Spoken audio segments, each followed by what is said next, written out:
Nibalik ang mga OFW nga sakop sa Bagobo Tagabawa tribe sa ilang komunidad aron makatagan og pinaskuhan ang ilang mga katribo.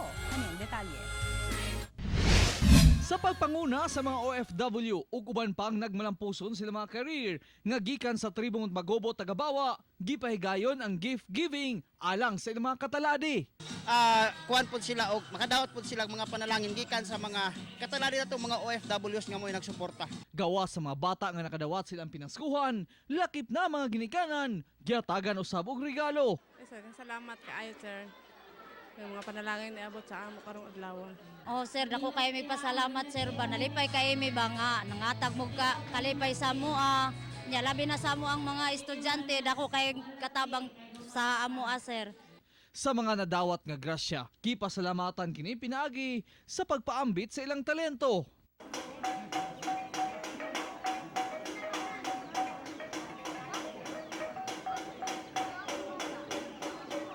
Kinaiya na matud pa sa mga tagabawa nga mobalik gayod sa ilang komunidad aron ipaambit ang grasyang naangkon. Sa pagserbisyo sa mga tagabawa, dili lang sa tagabawa kundi uban pang mga IPs nga nagpailalo mig gihapon sa NCIP.